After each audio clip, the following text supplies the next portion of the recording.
శ్రీ మహాగణాధిపతయ నమః. ఐం మహాసరస్వత్యే నమః. శ్రీ లలితాంబికాదేవ్యే నమః.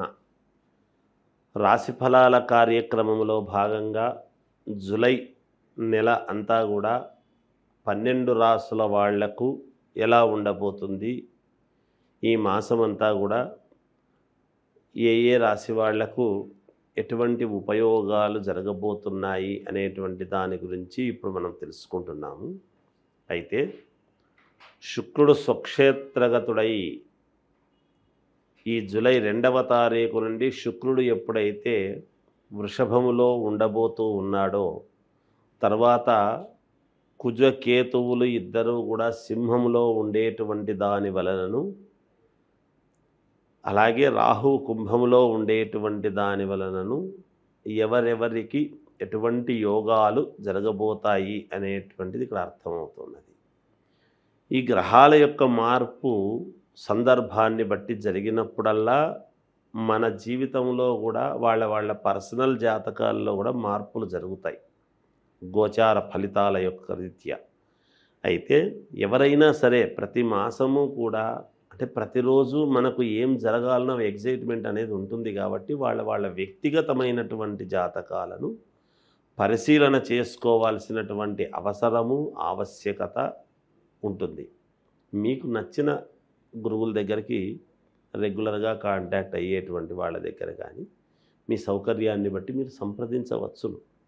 ఇప్పుడు ఇలా ఉంది అంటున్నారు, ఇది నిజమా అబద్ధమా ఏమిటి తెలుసుకోవచ్చు. తెలుసుకొని దానికి తదనుగుణంగా మీరు కనుక ముందుకు అడుగులు వేశారు అంటే చాలా యోగదాయకంగా ఉంటుంది అనేటువంటిది ఒకటి. ఈ శుక్రుడి యొక్క శుక్రగ్రహము వలన చాలా యోగాలు జరగబోతున్నాయి అన్ని రాసుల వాళ్లకు కూడా. శుక్రుడు స్వక్షేత్రగతుడై ఉండేటువంటి దాని వలన అనేది ఒకటి. రెండవది, ఎప్పుడైతే రవిస్థానములో కేతు ఉన్నాడో ద్వంద్వ రీతిలో 2 రకాల యోగాలు మిగతా వాళ్ళందరికీ కూడా రాబోతున్నాయి అనేది తెలియజేస్తూ, కుంభరాశి వారికి ఈ జూలై మాసం అంతా కూడా ఎలా ఉంది అంటే బాగుంది, అనుకూలవంతమైనటువంటి ఫలితాలుగా గోచరిస్తున్నాయి. ఏ నిర్ణయం తీసుకున్నా 1-2 సార్లు బాగా ఆలోచన చేసి నిర్ణయాలు తీసుకుంటే మీరు సఫలీకృతులవుతారుగాక. నూతన గృహము కొనుగోలు ప్రయత్నాలు తప్పకుండా మీకు లాభించేటువంటి విధానము కనపడుతూ ఉన్నది. ఈ మాసములో అపార్ట్మెంట్ అయినా కొనుక్కోవచ్చును, ఫ్లాటు లేదా ఓపెన్ ఫ్లాట్ కొనుక్కొని ఇల్లు కట్టించడానికి కావచ్చు, లేదా కడుతూ ఉండేటువంటి ఇంటిని తీసుకునేటువంటి వ్యవస్థ కాదు అలాగైనా కావచ్చు, లేదా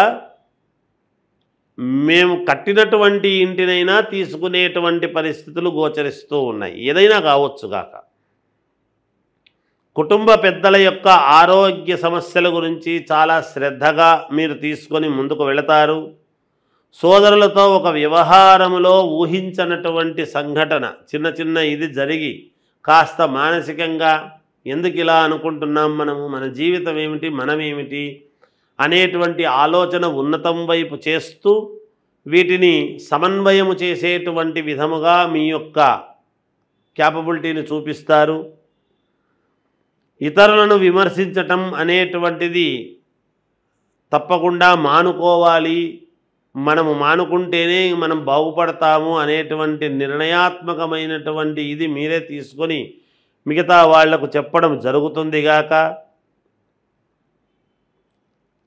జీవిత భాగస్వామితో పుణ్యక్షేత్రాలు తిరగటం అనేటువంటిది జరుగుతుంది. అలాగే కష్టానికి తగినటువంటి ఫలితము అనేటువంటిది 1-2 చోట్ల లభించకపోవటము వలన మానసికముగా ఇక్కడ నాకు ఈ కష్టం చేసినాను నాకు రాలేదే, వీడికి ఇచ్చినాను నాకు సమయానికి అందలేదే, నేను ఎలా చేయాలి, నాకు ఇక్కడ అవసరం ఉన్నది కదా, నేను వాళ్ళ అవసరానికి ఇచ్చినప్పుడు నాకు ఇవ్వలేదే అనేటువంటి ఆలోచనలు అవి కూడా రావచ్చును, వచ్చే అవకాశాలు ఉన్నాయి. ఏది ఏమైనా గుంభనముగా మీరేం చేస్తున్నారో ఎవరికీ చెప్పకుండా ఉన్నట్టుండి చెయ్యాలి అనేటువంటి భావనతో కొంతవరకు చేసుకొని ముందుకు నడుస్తూ నిలదొక్కుని వస్తారు. భూక్రయ విక్రయాలలో విజయం అనేటువంటిది సాధించి తీరుతారు. కోర్టు పరమైనటువంటి సమస్యలు గనక ఉంటే ఖచ్చితముగా వాటి నుండి మీరు బయటపడడం జరుగుతుంది. అనూహ్యముగా మీ జీవితంలో మంచి మార్పు అనేటువంటిది జరుగుతుంది. రాజకీయాలలో ఉండేటువంటి వాళ్ళు జాగ్రత్తగా గనక మీరు అడుగులు వేశారు అంటే రాహువు మిమ్మల్ని ఉన్నతమైనటువంటి స్థితికి తీసుకువెళ్ళటము ఖాయము. ఏది ఏమైనా మీ వ్యక్తిగతమైనటువంటి జాతకాన్ని మీకు నచ్చినటువంటి వాళ్ళ దగ్గర ఒక్కసారి పరిశీలన చేసుకోండి.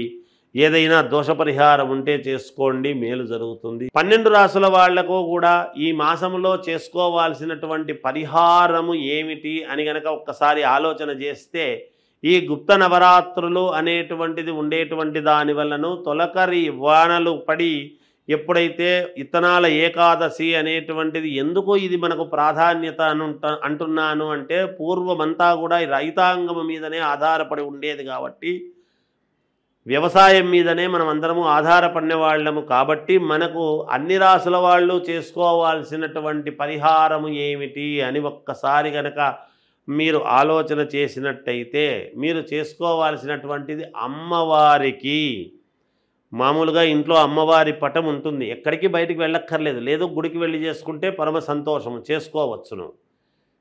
ప్రతి శుక్రవారము, ప్రతి మంగళవారము, ప్రతి రాశి వాళ్ళు కూడా ఈ రాశి వాళ్ళే ఈ రాశి వాళ్ళు కాదు అనేటువంటిది ఏమీ లేదు.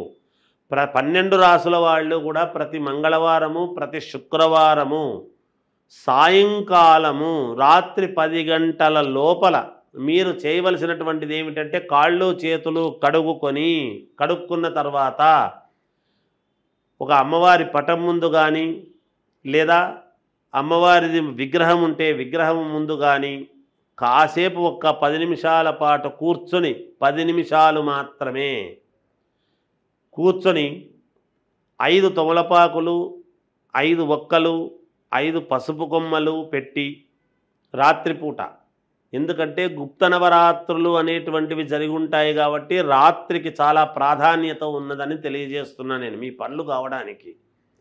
అలా కూర్చొని అమ్మవారిని ఓం శ్రీమాత్రే నమః, ఓం శ్రీమాత్రే నమః, ఓం శ్రీమాత్రే నమః అనేటువంటి మంత్రాన్ని 108 సార్లు, అన్నిసార్లు మేము చేసుకోలేకపోతున్నాము గురువు గారు అంటే పెద్ద విషయం ఏమీ కాదు. మనకు పనులు కావాలి అన్నప్పుడు ఒక 108 సార్లు. అయితే నేను చెప్పినట్టుగా బయటికి మంత్రము చెప్పకండి, లోపల మనస్సులో మననము చెయ్యండి. మంత్రానికి మననం చేయటం అనేటువంటిది చాలా ఉన్నతమైనటువంటి విలువ.